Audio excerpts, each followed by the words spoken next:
Hello everyone and welcome to Whole Latte Love live streams. My name is Zach. My name is John. And today we have an exciting one. If you can't tell, we're camping. Can you tell it's the wilderness? It's right there.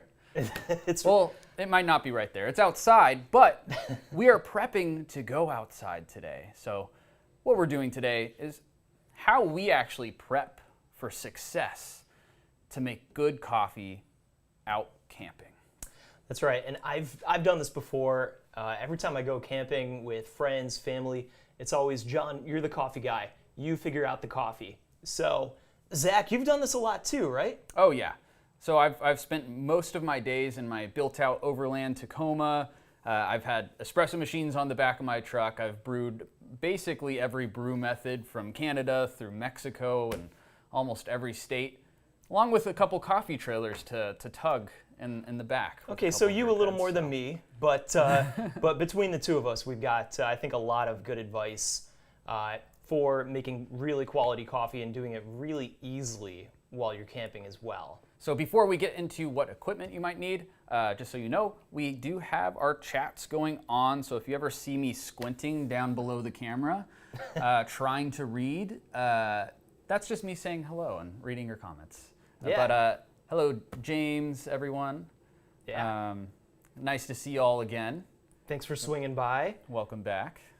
Well, the things you need for a successful camping trip.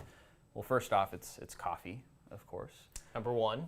And then a couple brewing equipment sort of things. And you might not have an electric kettle or the ability to do so. I know a lot of people out there might invest in a small battery system, or they might have power on the back of their truck where they can easily, hook up some sort of electric kettle, or you have a generator, something like that. We're not really going for that sort of camping move. We're going tent camping. Yeah, we're hiking a couple miles into the woods, then making coffee. Yeah, so we have a little backpacker set up over here, and we have two different options of kettles as well, one from Fellow, one from St. Anthony, that we're going to quickly boil, and then we're going to see how long it takes to get to a proper brewing temperature after that boil. And we got a couple other fun things over here from Varia. We have some hand grinders as well that have actually an electric component to it too. Yeah. So if you don't feel like hand grinding, you can actually quickly make an attachment and use that instead. We also have some pretty versatile pourovers. This one, since it's dual walled from Varia, the Flow, I feel like you can really toss this in a bag and it's good to go. And they all come in these beautiful cases as well. So I prefer actually camping with a lot of Varia stuff because they all come in these travel cases, so I can throw them, like literally throw them in the back of my truck, and I don't have to worry about anything breaking. And that even includes a lot of their vessels. Like, I'm one to bring vessels. I don't know if you all are out there too afraid to bring any glass or anything like that, but I actually do, since they come in nice hard cases. I just stuff them in there. Keep them just in case I'm making more than just one coffee, which I usually am, so you're not going per cup. Per cup is a great way to go, but. Agreed, yeah, and I'm the kind of guy that likes to keep my boxes for that exact reason. Most of the Varia products come in nice foam cases on the inside of the box, so you can literally throw them and they're gonna be okay. So behind John over there, there's also some Varia scale boxes as well that are all hard cases as well. I like to camp with scales. A lot of the times I'll have one of the minis inside my bag at all times because I'm that kind of coffee nerd. So I'll always have some sort of scale on me. But today's all about, camping. Simple setups. You don't want to bring a scale. You just want to know what you're doing. Yeah, and we're even going to show you how to make a pour over without a scale. And I'm actually going to test Zach a little bit later. I want to see just how close he gets to perfect without a scale. I'm actually looking forward to that part. Yep. Yeah. So it looks like James has some questions here. And Jeff, hello from the Bay Area. Awesome. And then light roast coffee. Grind more grams of coffee. Oh, yeah. Yep. More dense coffee so you can fit more coffee into a smaller space. For example, that might actually play really well in the Aeropress where you've only got a little space to work with anyway. Yeah, and on the topic of coffee today, we're going to use like a single origin Colombia. Super easy. You want to keep things as straightforward as possible. You can also use our Crema Wave, a blend, something something that you're not going to mess up. So if you have something highly acidic, that's pretty easy to mess up when your ratios go pretty crazy. You want some sort of flexibility. Yeah, it's a coffee that's very forgiving. Yes, that's the word I was looking for. You're so smart. I got your back. All right, so John, do you want to grab some of that Colombian right behind you off to the side of the bar? Of course. As he slowly backs up off the screen. All right, we're going to be working with our Colombia Tolima today, roasted right here in-house by us. This is actually one of my favorite coffees as well. This one does have, James, this is a little bit of a lighter roast, a little bit higher acidity, but I do think that we can still get a really nice cup even without a scale. It takes a little practice. That's what we're going to do today. Yep. The Crema Wave as well, our main blend, that one's going to be very forgiving. Basically, whatever you do, especially with a French press, which you'll also see from Varia's kit, that it comes in like this mocha pot and a French press inside a hard case. French press is one of your most forgiving things. We'll probably do one of those today, but we'll go into some of the nitpicky stuff, because French press, I mean, really just throw some grounds in there, make them coarse, and fill it to the top, and you're gonna away you go 5 minutes later. Yep. But there is a certain time that you want to break the crust, so we might want to do that. Well, we'll play. We'll have some fun with it. All right. So, firstly, when I'm prepping to do coffee, there's two different ways to do this. So I usually like to just bring a bag and kind of guess. Maybe get to know a dosing cup, so you kind of know how much you need. Or bring tablespoons. I mean, tablespoons are kind of a good general way, and kind of prep beforehand of like what level do you need for a certain amount of grams. So maybe we could do that right now. You know, the pour-overs that I like to make, I'm a 15 grams guy whenever I make a cup for myself. What about you? I'm a 20-gram person because I like the extra caffeine. One of the main differences between going 15 or 20 not only is like the movement of water and all that fun stuff and the vessel type that you're pouring into, but it's mainly caffeine, like that little tiny extra bit of caffeine that you can get from that. But you can kind of replicate a lot of different results between different kinds of grams. Cool, nice. Well, yeah, in that case, if you're a 20-gram person, why don't we show everybody what it looks like in this dosing cup with 20 grams. And then that way, when you're actually camping, you kind of have a pretty good idea of where to fill it up to. I'm not gonna look. I'll let you know how close you are. No, don't let me know. I'm gonna stop right there. 22. Okay. Not too bad. You did okay. We're gonna see. So that was by sound. See, eventually you'll get it by sound. Oh, sure. You'll hear the different. I bet, yeah. You hear the different patterns. You hear the metal, yeah. not clicking. Sometimes I as much. swish it around in my mouth and then make sure it's all nice. RDT technique. That's probably a good idea. Yeah, that's the scientific method there.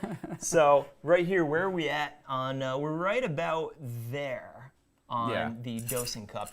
So that would be something that I would look at in preparation for camping. You know, just getting ready. So I've just about like lined the bottom, and then I just doubled that size as well after I kind of lined the bottom of this cup. So kind of getting to know right where that is. Being a couple grams off for this today on something like an Aeropress or anything, you can be pretty forgiving. And cool things about like the Aeropress is that there's actually little indicators when you're filling up grams of coffee. So maybe we'll pay attention to that today. It might be a good idea. We'll see. Yeah. All right, so we're doing 20? Let's do 20. Okay. Yeah. Wow, look at that. Okay. I poured out just enough for those who can't see. 20.19, I'm comfortable That was by with sound. That was by sound. Sure, it was by sound. So what do we want to try? Do you want to dial in one of the hand grinders? See how close we can get with just by looking at the grounds? Let's do that. So we'll dial in this hand grinder first, get to know your grinder at home before we start approaching water, which is a whole other thing. Sure. But luckily it's pretty easy just knowing when things boil. That's one way of being able to see what temp things are at. And then we'll kind of count how much time it takes for things to really go down from there. Again, it depends on altitude as well. So if you're somewhere like visiting my old hometown of Flagstaff, Arizona, the boiling temp there is actually right where brewing temperature is pretty optimal. Wow. So right around that 200 degrees, you'll actually see water boil. Wow. So I can just get to boil, go a little bit off that boil so it's not actually messing up anything as I'm pouring, because that can be pretty difficult if it jumps out a little bit. So I'll settle it a little bit and go from there. Now, while we're on that subject, if you are boiling at 200, what temperature do you want to brew at? 198 is typically what I suggested people at that high up. So we're Only talking around only 2 degrees away from boiling. Yeah, so we're talking about like 8,000, 9,000 feet though, where we used to kind of brew. So. Okay. Yeah, and where we are in Rochester, New York, I just looked it up. We are currently at 505 feet above sea level. So you're talking more like 8,000, 9,000 feet where that's... Yeah. Okay, I got a little bit different. Yeah, so. and I mean, you may be hiking, if you're like me and my friends, we like to, do mountains, hills, things like that. So your elevation will actually matter when it comes to camping as well, depending on, where you're going, how high up altitude-wise you're going. Yep. All right, so keep that in mind when you drink beers up there as well. Good point, yeah. Which naturally goes hand in hand with coffee, beers, camping. You bet. Yeah. All right, so we're going to go ahead and just take a little coffee and set this to the side for a moment because we're going to try to dial in for, let's say, a pour over first. Sure, yeah. So these flows are great. We actually have different flow rates down below that we can actually control. And this will kind of make things a little bit easier for us when dialing in for camping. So when I'm camping and maybe I don't have a scale and I'm doing something that I just want to, lower the variables of how much I can really mess up, I'll actually do a 2-pour technique with a pour over. So I'll do a bloom, and then I'll actually finish up the pour by doing like a circular rotation, ending with like a nice high pour as well to really just allow everything to kind of pass through a little bit faster. Oh, cool. Okay. And then I'll pick like a high flow for the bottom of this Varia. And, 9.8 times out of 10. It's pretty good. 9.8 times out of 10. Well, not every totally. coffee really likes that kind of pour. So there are some coffees that, again, I just wouldn't bring of course. camping. And speaking of which, we did want to touch on that one more time. I remember we were saying, you don't want a super delicate coffee with this kind of thing. You don't want a something that costs you like $40 for a 12-ounce bag or $50 for a 12-ounce bag. Because you're just not quite going to have, depending on if you have a scale or not, you might not have all the variables that you always have at home to really dial in those expensive coffees. So that's just going to be another consideration there. All right, so we just have the Varia hand grinder. Now there's a lot of different kinds of hand grinders. We have the Etzinger as well. So all of these grinders have different kinds of settings. Luckily, you can actually see the settings on the side here according to the little ticks. So this is something that you would want to kind of mess around with beforehand before wasting any coffee out in the wilderness. And having these numbers off to the side is very helpful. You'll also see Comandantes on our website as well, where you're actually going based off of clicks. So knowing how many clicks that you want, like something like a Aeropress, you might want somewhere around like 12 clicks is what they would call it, like 12 to 15 clicks. Right. Where this, it's going based off of completely different numbers. So you want to kind of get to know your hand grinder beforehand. Charlotte down there does say all the true masters prep their coffee by echolocation. So, yes. So talk about doing it by clicks. You got it.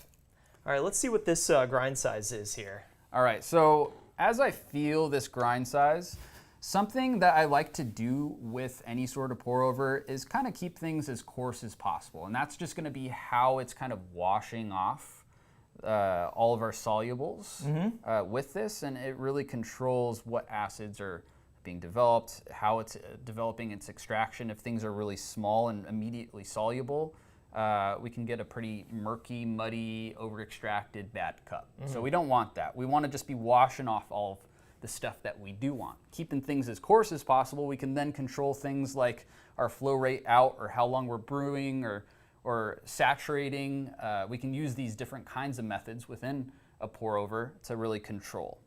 So you like to start it pretty coarse with a pour over, especially when you might not have all the control in the world, right? Exactly. Okay. So Actually, right about where we're at is pretty good.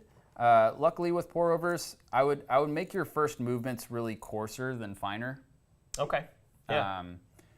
But if you're not getting a well extracted shot, or maybe your temps are off and you can't keep up your temps, maybe go a little bit finer, you know? Oh, sure. Yeah. So that'll kind of help with those immediate solubles. So definitely find your way by boiling your kettle, and then any method that you're doing, do it off boil and practice that way. So this whole technique's gonna be a little bit different because yes, we can keep the burner running, but that'll probably keep hitting boil. And we have more of a chance to over extract when we're using too hot of water for specific coffees. So that's where that coarseness might help as well. So you're just not extracting really, really quickly. Definitely. Just in case you're pretty hot. Okay. And there's different acids, taste compounds, aroma compounds that are releasing at different temperatures. So we're focused on really making sure things are as consistent as possible, or recreating the same situation that you had success with. Cool. All right, nice. So this practice is important then. Yeah. All right. And that was for all of you out there. Oh, enjoy yes. the coffee. Enjoy. Yes. Nice. Table coffee. There you go. Very nice Colombian Tolima right there. Yeah.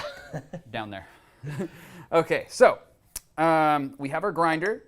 I'm gonna just go ahead and grind out the rest of what is on here, if I can find where my little click is. Nice. And there we go. And you know what? These are actually pretty easy to use. I remember back in the day, my first hand grinder was just impossible to use. I was pretty buff by the end of just making one cup of coffee. These are much easier to use than they used to be. Yeah, so one thing that's really happened that's started to improve a lot of hand grinders is people really focusing on the ergonomics of how things are ground. You know, changing where and how long these handles are, and what kind of burrs, and like how they're actually like pre-mashing and grinding instead of just grinding all at once. So we're putting in some really nice burrs with some really nice coatings as well. Along with the handle geometry is helping a lot of things. And I know that in here, those are conical burrs, right? That nice, more I'll Colombian clean it up Tolima. later, I promise. I'll make him, don't worry. Okay. Now, while we're doing that, one thing I wanted to point out, Ron, if you can do that overhead shot again for me. The Varia Flow, we've talked about the Varia Flow here before. This is one of their faster screens than the one over here. They're both technically called the slow screen. This kind of gold looking one is going to be just a little faster. This is one of their slowest moving screens. This might be a good consideration when you don't have control over every single factor, like I keep saying, right? So this slow screen is, if you have the option, you can just change these out. If you do have the Varia Flow, this one might work a little better there. You can just open this up and you can change screens very easily, just like that. So if you do have this device, I really recommend getting grabbing the slow screen. If you're gonna go camping with it, it's gonna be super, super forgiving. In fact, what do you think? Do you want to use that one? Yeah, sure. So Nice. when we're considering like these slow screens and things, we're also considering that grind size. If we have that coarser grind size, we have more of a chance of like a saturation technique. Instead of kind of like washing off all those solubles, we're actually saturating, we're absorbing a lot of those compounds that we want. And I mean, I'll add, it's that screen is slower. It's not, unbelievably slow or anything, so it's still going to be pretty versatile. All right, so I'm just going to go ahead and get to brewing because it's been some time and I need some coffee. Nice, sounds good. All right. We have to caffeinate this man. Yes, so while I'm grinding this, let's go ahead and if you want to transfer some of our water and pretend that we just boiled off of our butane. I don't want to light butane inside. No, yeah, I understand. All right, well, this is just... It's there for show. This is just at 212, so it's boiling at our elevation here. Do you want me to fill this up all the way? So this is a choice now. Okay. The choice here is getting used to your actual kettle, yeah. And then the fill amount as well. So if you're boiling in something else and you bring like a gooseneck, or if you're just brewing inside there, or just pouring out the whatever is contained with inside your actual gooseneck that you're pouring from, I like to get to know the different points of how many grams is what. So if I remember correctly, with these fellow ones, if you pour to the middle hole on the spout on the inside, that's just about 300 grams. That's just like a little in the know sort of situation. Yeah. That we just tested right before this. So. Yeah. Yeah, we did check this out just before we started here. So why don't I pour in what we are pretty sure is approximately 300 grams. And then you'll know that you're done or at your target weight because you're just going to run out of water, right? Yep. Okay, here we go.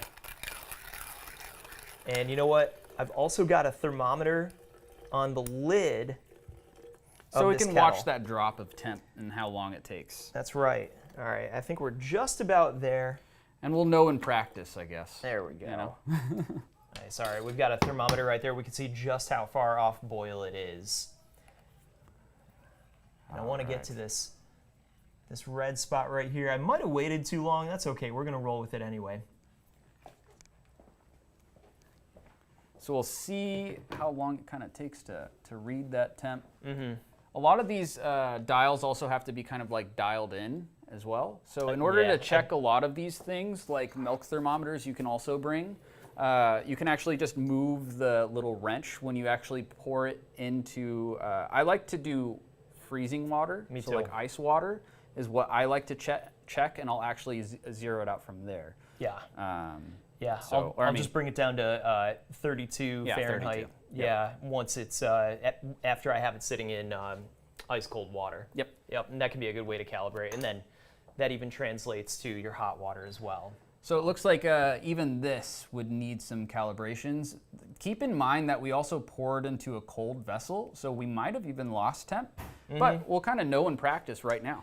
Yeah, usually what I would do is take my butane burner when I'm camping, stick it right on there. So, you know, that way I'm not pouring into a cold vessel or anything like that.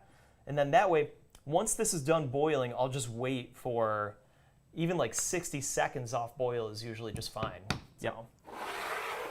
Alrighty, so I have my coffee ready, and now you kind of have a choice again. Are you going to pre-wet your filter? Do you want to do that? One cool thing about being out in the wilderness is that when you pre-wet your filter, you can just kind of go off to the side where, you know, we're outside right now, so this is not going on. Yeah, you don't have to do it into another Yeah, you don't have to do it into a vessel. vessel. We're outside. I'm just going to... Can't you tell? Yeah, so we're good to go. So you have to keep that in mind too. I only did a couple grams to actually do that. Keep that in mind to the pour point that you want to do. So if you over poured when you're transferring vessels, or maybe you want to use a little more water to actually boil off, you can actually use that beforehand or for other things. Oh, there you go. To kind of warm up some cups and all that fun stuff, and then get to the level that you want to pour. Nice. Now, you know what we need is a cup. So you can either bring a nice dual wall vessel that comes in a hard case, because that's nice and easy, or you can brew directly in the cup. Maybe you're camping alone, or maybe you and your partner or whoever you're with want a full pour over to yourself, right? Which is a lot of our cases. Yeah. So That's me. I like to just take a vessel like this. Again, we're accommodating for more hot water, and we'll brew straight into a Quinto or something, you know? Nice. These are nice because it's going to retain a lot of that heat. Just make sure after you're done, give it a little stir, give it a little whirlpool, because as you're extracting, you know, we're going to start layering up on that cup. So, all right. And then also practice this part at home, because things will taste different because we're retaining a lot of heat. This is like fully insulated at this point. That's true. Yeah. Yeah, those Quinto takeout cups are actually very, very good at keeping cold things and hot things. All right. And we're back. We're ready to go. So I'll tell you what, Dr. Mara Weinstein, are any of your devices available for pickup locally in Rochester? They require an appointment to pick up, but we can accommodate that, sure. Michael, yeah, nice Tolima coffee. He's a few hours from Tolima, Colombia. All right. Nice. So Michael knows the deal. And Peter needs a way to steam milk on the go. I do want to get to that. Hang tight. Yeah, 40 grams in a mocha pot today. Yeah. All right, what do you think? You want to make some coffee? All right, we'll see. Weren't you going to test me or something? But I I'm was. already ready. I right? was going to test you. This is what we're going to do.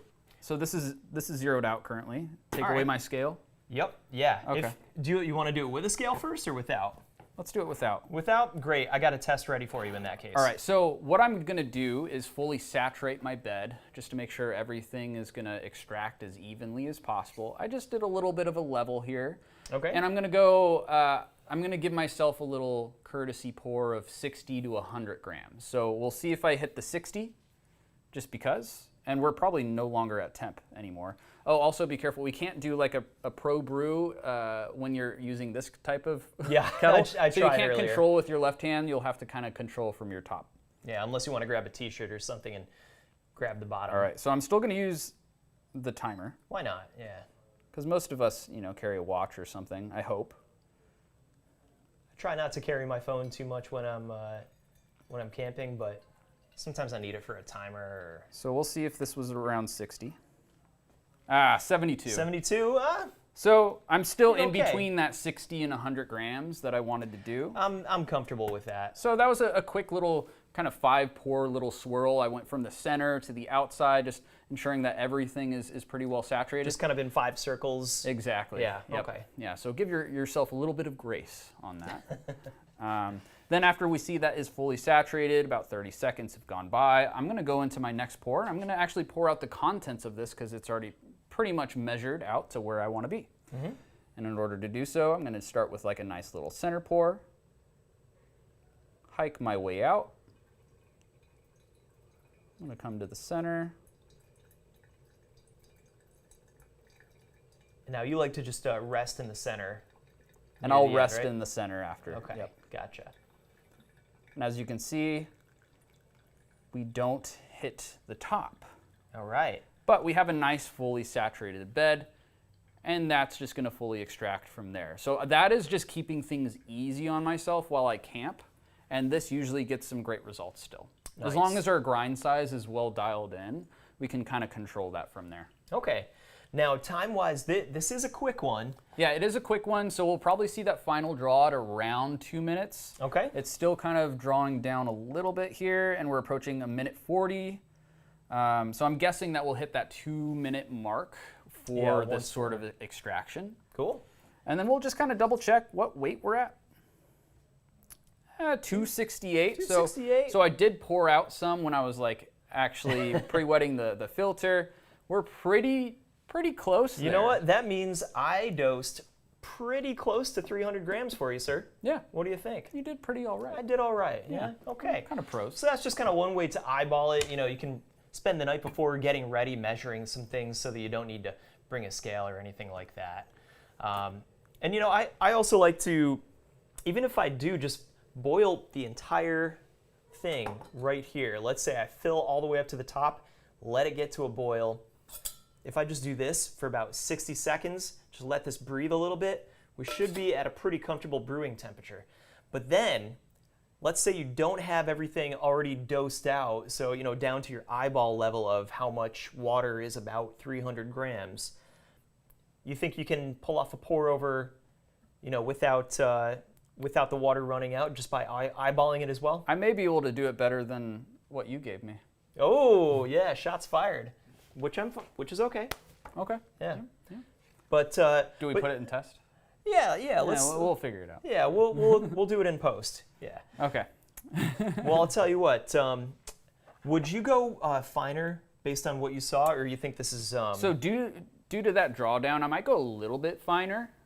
But I mean, it's all based off of taste, really. Like, there's a Sure. lot of coffees that I like that quick little wash. There's a lot of like fruit acid bombs that all that it only wants that. It only wants just like a quick little rinse. Yeah, sure. And I know that some coffees can be, kind of a one-trick pony. Okay, yeah, this is a very fruity coffee, and in that regard, it's kind of forgiving.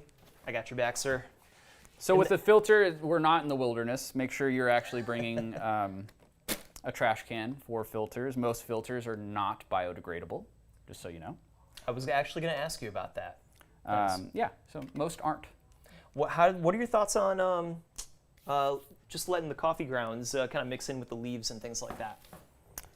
I think it depends. I feel like if you're at a really busy campsite and everything like that, you don't want coffee grounds like really piling up like that.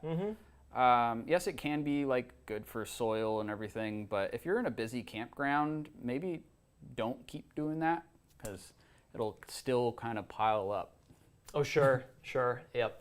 Yeah, if you're in the wilderness, you haven't seen a soul for miles, it might be okay. Yeah, then you might be okay, just with the grounds. No filter. Not the filter, that's right. All right, so I'll grab one of these smaller cups for you, and I guess you can share. Geez, thanks, man. So even if you bring one cup, you can still share. Yeah, you know, I've also got a nice aluminum mug that I can just clip onto a carabiner, right onto my backpack. Cheers. Well, it smells great. You know, still pretty hot. We were worried about it losing temperature. No problem at all here, really. Honestly, like I would go a little bit finer. Sure. With that extraction, I want like a little bit more body, but in general, it's a sweet cup. Like I'd be okay sipping on that in the wilderness. Oh yeah, I'd be more than happy sipping on this in the wilderness. Yeah, this is still better than most places that you can find out there. So. And I know that this coffee has a lot of like orange notes and things like that, and a lot of those are still coming through. That was a pretty quick drawdown. This is actually giving me a lot of faith in coffee. That was a pretty quick drawdown. It was like 1:45. You know, usually we're going for like 2:30 or so. Still tons of flavor in here. I'd be pretty happy with this. And that's what's really nice about being fully insulated during that extraction too. I feel like you're holding in so much heat and you're able to extract a lot more of those compounds throughout the extraction. So. Awesome. Yeah. Shoot. Well, geez, thanks for the coffee, sir. Yeah. All right. What's next? So we're on to one of my favorite things to do while camping, which is an Aeropress. So we kind of saw the cleanup for the pour-over, which is really nice, fast, easy. I do usually like to have some sort of gooseneck when it comes to a pour-over because I like that kind of control. Now there's other ways that you can kind of rig up different kinds of camp stoves and everything like that. So you can still have a nice control pour. There's also rubber connections that you can make to other sort of kettles and pots and things like that. So you can kind of have a gooseneck sort of pour, but it's all about control when it comes to that, which is why a two pour sort of technique and why like just pouring in the center is sometimes all you can do. Sure. Right? Or you can pour from a cup that just has a little more control. Now, but by the Aeropress, way, if you're Persepolis, you're just going to plug your electric kettle in anyway because they'll just bring their gigantic and loud generator and plug in the Bizarre Soleil. Best coffee on the Canadian mountains. Nice, I like that. There you go. Now, if you don't have the giant generator, we got your back here too. Yeah, so soon you'll actually be seeing a blog follow-up with this where I actually give a lot of recommendations on power solutions, especially from small little dual battery sort of setups that you can connect to your car. And what you would really need to plug in something like a Gaja Classic Pro while you're camping, and kind of how to store that, maybe even mount it. Lots of cool rigs out there for a lot of different examples. I've done this quite a lot, so be on the lookout for that next week. I'm excited for that one to come out. All right, so back to the regularly scheduled program, which is the Aeropress. Aeropress, specifically in these colored options, these colored clear options. I really like the clear one because now we can really start paying attention to what level everything's at without like really looking through the murkiness of that like hard wall, you know? Yep, I like that too, although I do like these colors, especially this purple one. Yeah, so it always comes with a little scoop, which we can actually use for measuring quite well, which we'll kind of go through in a moment here. Again, keeping in mind different coffees, different densities, test before. James has been bringing that up. Dark roast, can't use as many grams of coffee beans as you can with light roasted beans. Exactly. Awesome, we'll get into that in a second too. And then Dima, rich coffee aromas attract bear and wildlife. Don't dump your grounds. Yes, Dima, good point. Nice. All right, so then we have this little paddle. Now, I don't know if many people know what the little paddle's for, but it's for stirring. If you actually go to Aeropress's website or our blogs where you can actually look at more recipes, you'll see that most of the Aeropress recipes require a couple different things. Most of them require a little bit of a stir. Now they count how many stirs just because you can really affect your extraction dependent on how many times you stir. If you're stirring more vigorously, or if you're stirring front to back or side to side or all around, this all can affect your extraction in very surprising ways. It does not take much. That's just kind of one of those just coffee in general lessons. Agitation or stirring speeds up extraction. So if you're worried about over extracting, fewer agitations or fewer stirs are going to be what you want. In this case, Zach, you actually have a recipe that requires a certain number of stirs, right? Yeah, so the recipe that we're going to be doing today is 15 grams in, and then we're going to stir front to back about 3 times. Okay. Right? Not circular, we're going front to back. Front to back 3 times. Okay. And then waiting 60 seconds, and we're going to stir 2 more times, and then press, slowly press. Nice. So that's our specific thing, with 200 grams of water as well. So that's kind of like a general technique. A lot of people use riffs off of that sort of recipe. I found it to be the best and give me best results when maybe I'm just dialing into like a medium fine or what I think is a medium fine, and maybe I have different grinders. I don't know what's going on. But a lot of those fine grinds that I can get won't over extract if I agitate too much on accident, and won't under extract if I don't agitate at all. Good. So I find that like that recipe does pretty well with a variety of different kinds of grind sizes. Cool. All Nice. right. Now, so where that grinder was, I thought it was pretty coarse, right? Whoa. Oh yeah, it's spill proof. Thanks, Zach. He's never gonna let it go. No. Now, look, I thought that one was a little coarse. Would you tighten up that grind for an Aeropress? What do you think? I would probably go back down to like maybe a 16. We were just past 20 on that French press. Okay. But let's see what maybe a 16 or 12 is on this. Sure.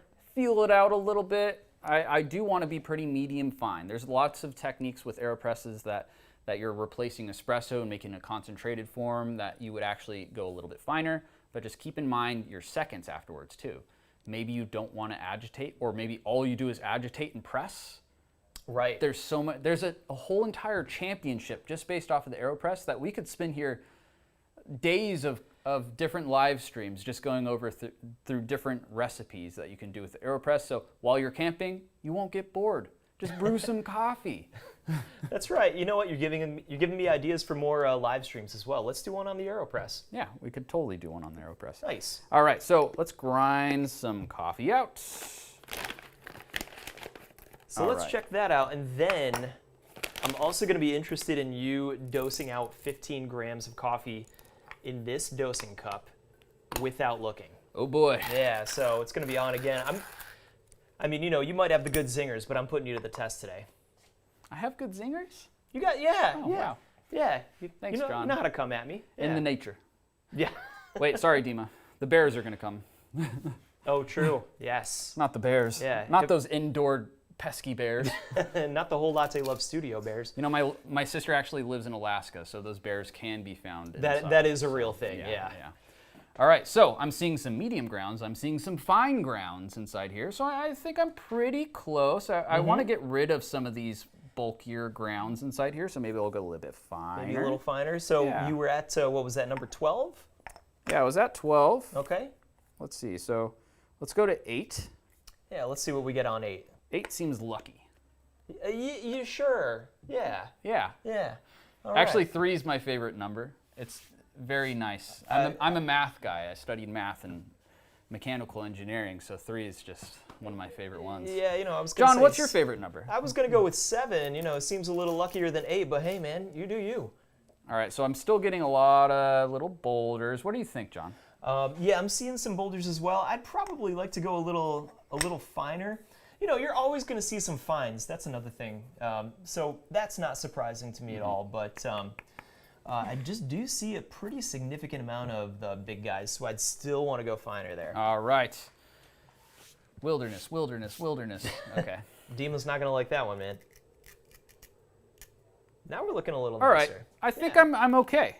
So Okay. on this hand grind Evo, I'm at a rotation pretty close to 3. All right, Nice. so, Let's go for it. all right. I'm really gonna need a sweep after this, huh? Yeah, yeah. I'm making you do it. That's okay.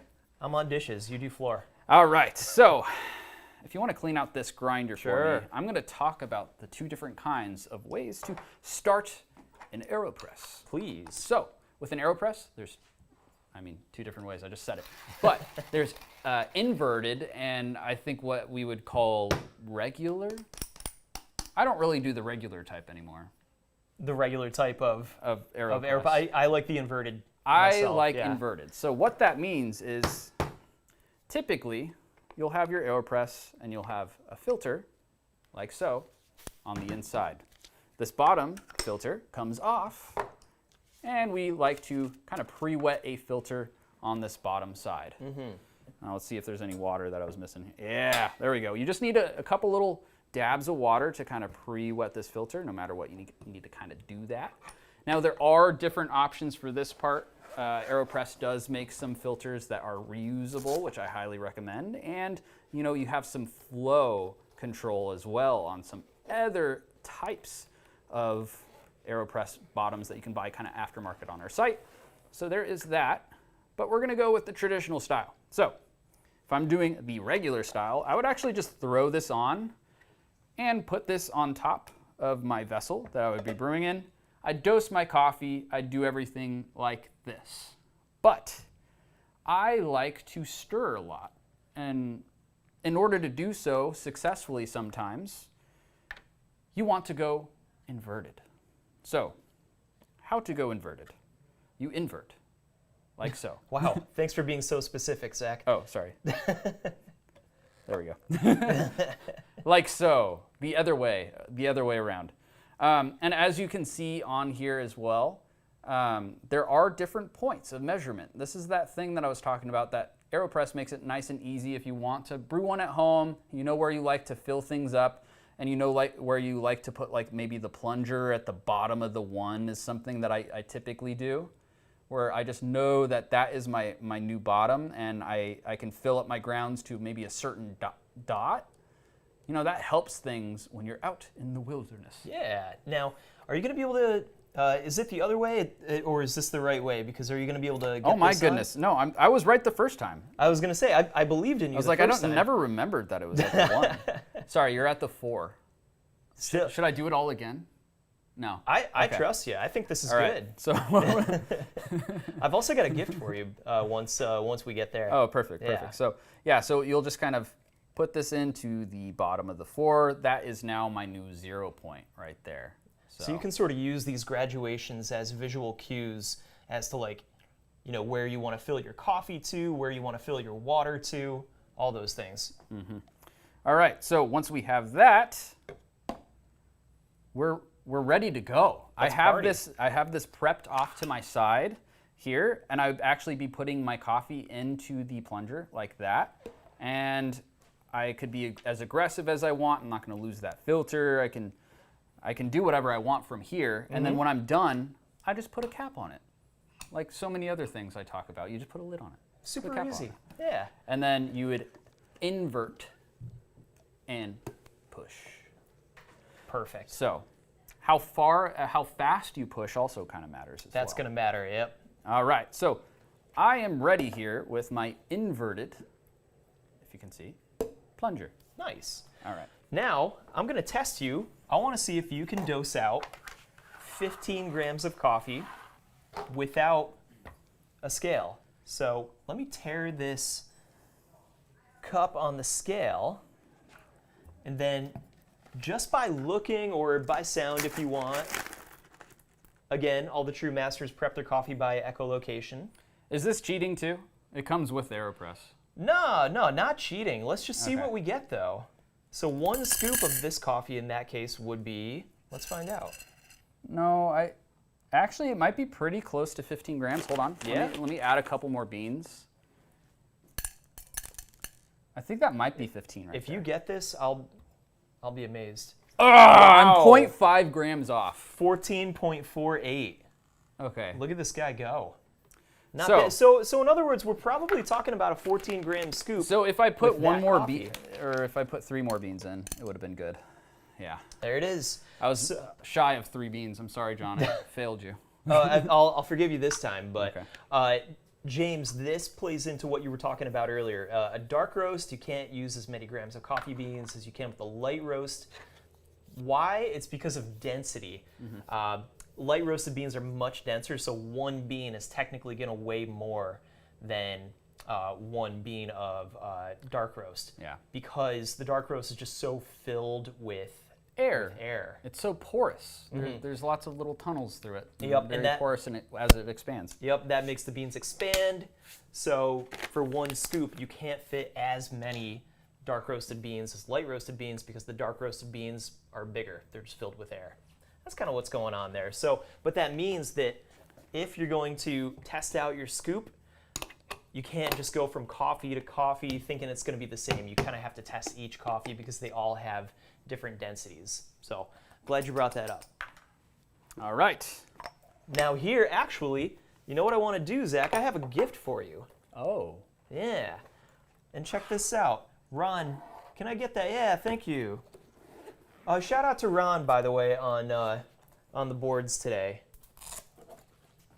All right, this is the same grinder, the Evo, but this has an electric motor. And I don't know if I'm charged up right now. Yeah, I was going to ask, is that gift charged? The gift seems It's the gift reverse is- thread too, so.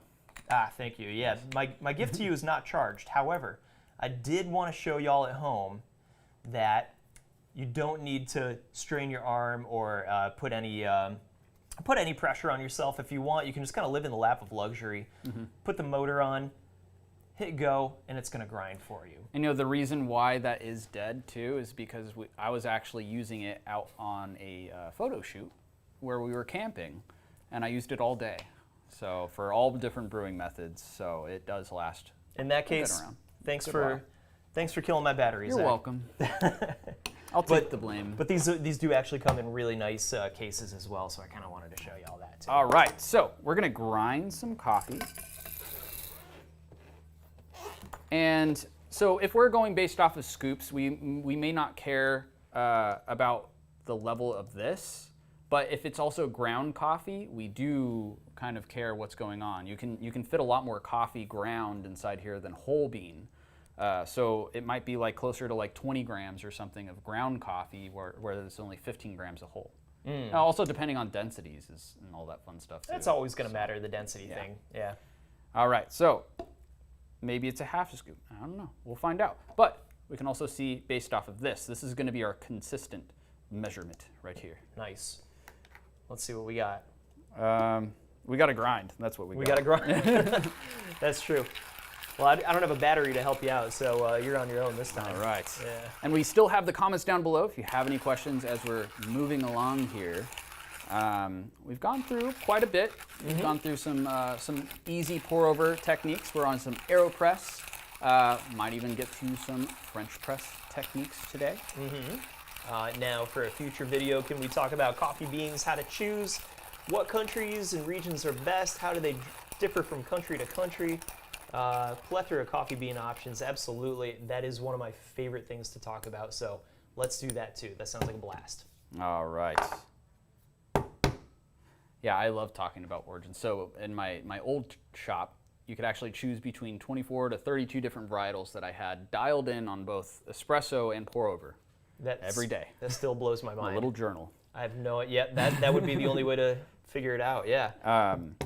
So I love teaching people about all of these different origins and all these different cups because every single one of those cups tasted different, completely different.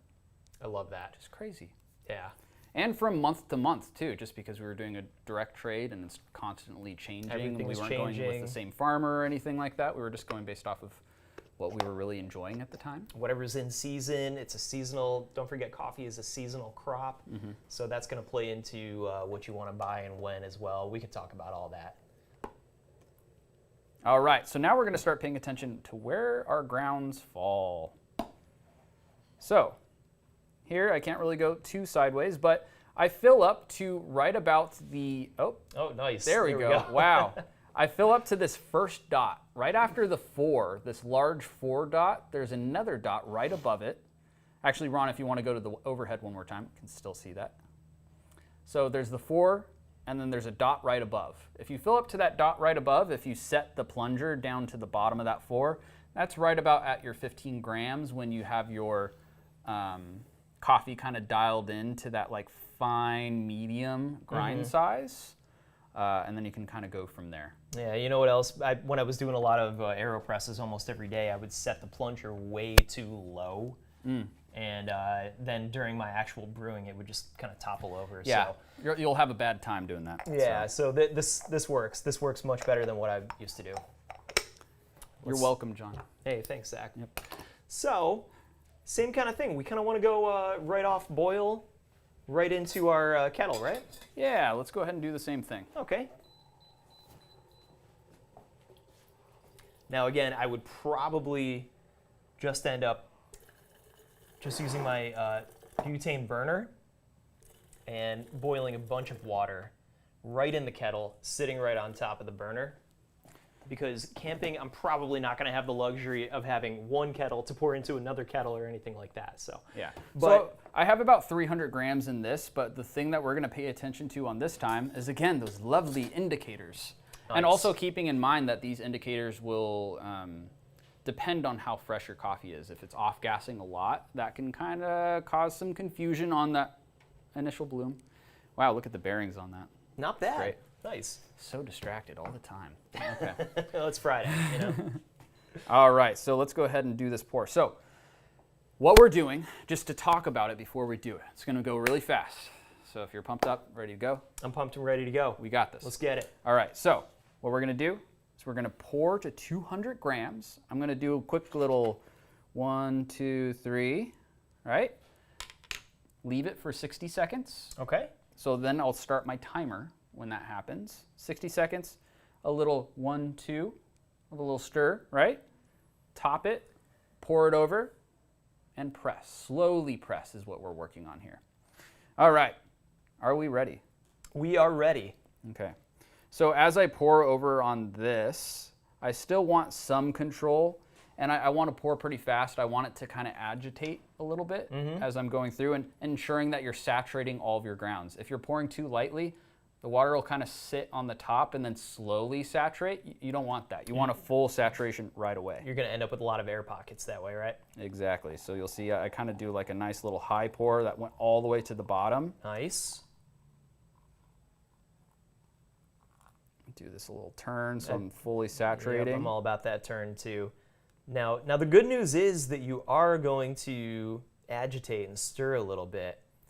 However, you do want to make sure everything is saturated right off the bat too. Wow. 0.2 grams over. I'm sorry, guys. I failed everyone. Wow, yeah, what a failure. So what numbers are we at here? So I poured all the way to this brim. So where this brim met this coffee, it's a pretty fresh coffee, so that is kind of right where I poured there. So with really fresh coffees that really want to bloom, it actually might come all the way to the top. So that's just something to keep in mind to test right before. But if you're out in the wilderness, it's pronounced wilderness. The wilderness. Yes, there you go. You got it. You can just pour it directly to this brim. It's a lot easier. Sure. Okay, nice. And now, I think we're in agitation. Oh, wow, mode, wow, right? yeah, so I already messed up. So I'm going to drink it anyway, Zach. 2, 3. Start that timer. We'll probably stop it a little bit short. So the reason why I wanted to do that right away is there's grounds at the top, so we wanted to infuse all of those grounds and break the crust that was there. So you want to, anything on top that's exposed to the air, you want to get that back with the water, right? Exactly. Okay. Yeah, so that's breaking the crust, as we would say in the biz. Yeah, and that's a cupping term as well. If you've ever done a coffee cupping, we could do we're getting live stream ideas all over the place. We could do a coffee cupping live. How about that? We do plenty of those around here, so we grade a lot of different cups. Sweet. So All we're right. at, 40 seconds here, right? Yeah, so we're at 40 seconds. Like, I messed up, so I'm going to go based off of maybe like a 50-second sort of thing, and maybe one more agitation here. Of a 1, 2, 3. Now, how deep do you go? You get pretty in there, right? I go all the way to the bottom. Okay. And just ensuring that I do like a nice little back and forth motion. Oh, wow. So clean, so proper. Oh, I got you. All right, then I'm gonna quickly go ahead and throw this top on. And Awesome. I'll go ahead and invert into a cup. Nice. Because you might have it spill out right away, like so. But that's also the reason that you like to invert. Exactly. And I'm not putting too much body pressure. I just put both my hands on this. And if I put both my hands on it, I don't know if it's just like the weight of my arms, or I'm unconsciously pressing. Probably unconsciously pressing. You do kind of want it, you want it to sort of do the work for you though. Exactly. Right? And we'll press this until it's all the way down. And the best part about camping with an Aeropress is the fact that I can just invert one more time. I can take off this cap, and you can see that I will just go ahead and give it a slap, and we're clean. Boom. That was bad. You don't have to like aggressively slap that. Yeah, that was fun though, right? Yeah. Okay. So, and then you're just clean and ready for the next time. Yeah, super easy. Yeah, that's one of the best parts about the Aeropress. It just kind of comes out almost like an espresso puck when you slap it right out. So. All right, so Aeropress does make the Go containers, which you can find on our site, which are actually attached to another cup as well, so you don't mess up like I did. That kind of helps sometimes because it kind of attaches there pretty well. And you know what? This device will also help out a little bit too. This is actually, it's pressurized, so it's going to keep you a little bit cleaner. There's even a metal mesh filter that you can add in there too to keep things even cleaner as far as your taste goes. So that can help with some of the, if you're doing that inverted method, that can help kind of hold some of that liquid in. I know that people like to do the Aeropress right side up. I only get worried that you're going to lose some liquid out of the bottom. And that's why that inverted method, where the plunger is actually on the bottom, that's why that got so popular, just to hold on to all the liquid. Yeah, and like we said, there's a lot of different kinds of recipes that you can actually see on both the Aeropress site, our website as well. That's continuing. We're continuing to add more recipes on there, which you'll see with beautiful photography done by our in-house photographer, Grace. She does such an amazing job. Shout out, Grace. And we'll brew all of these amazing drinks and creations, partly made by Nick as well, right there on our website. So lots of time, effort has gone into a lot of these recipes of curating and crafting them, ensuring they're perfect, and then make some beautiful photos for you so you can enjoy it this summer. That's right. All right, done with the spiel. Now to taste. Here we go. All right. So what's your favorite thing about the flavor profile of an Aeropress?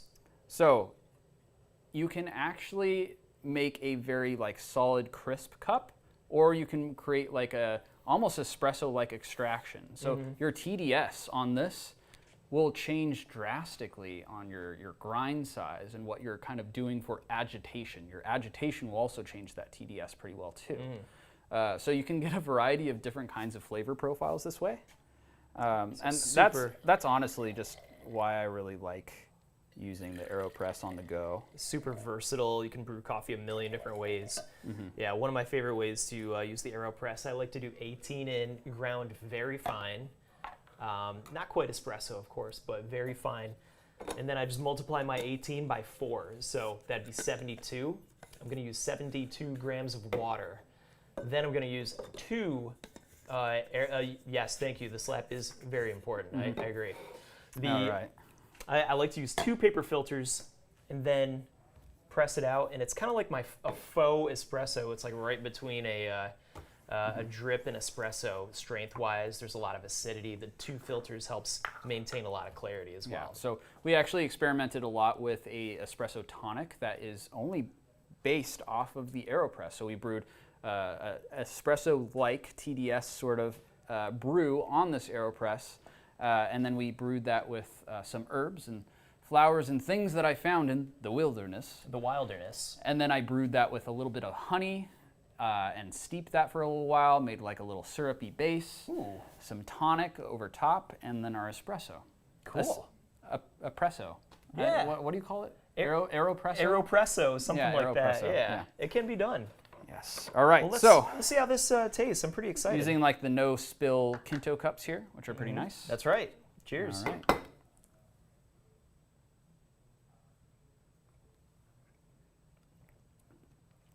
Honestly, pretty similar cup. Yeah.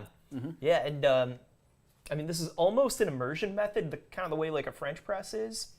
So my intuition is it would be a little bit more, gritty, oily. It's not. There's actually a lot of clarity. No, it's very clean. The orange really came out on this because, we brought it a little bit finer too. Maybe that's what this coffee really wanted.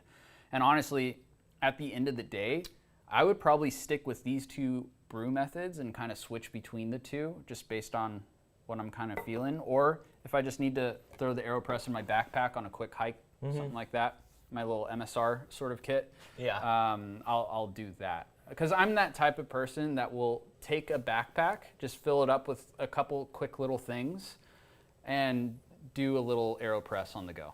Yeah, even if I'm not camping, if I'm just going for a day hike, I like to just have a coffee at the top of the hill or mountain or the end of the trail. It's just kind of a nice little ritual, and which is getting very popular, by the way, and that makes me really happy. Yeah, so still focusing on your water when you're out there too. We'll write a little bit more about that in the blog, but I like to bring, even like a BWT pitcher or those little sachets, or paying attention to the water that you're getting when you're out there in the wilderness. Don't drink any water, of course. Go to a different YouTube channel to learn about that. But I like to bring just like a bottle of water filled with water from my BWT Aqualizer pitcher. Bring that, boil that. Yeah. There's a million ways to do it. Yeah, as long as you're starting with really good water and good coffee, I think you're pretty good to go. Yeah, absolutely. And with that, looks like we're all out of time, but thank you all for joining us on today's wilderness that you see behind us. Of course, yeah. Can you tell? We're in the wilderness. All right, my name is Zach. I'm John. And we'll see you next time. Cheers, y'all.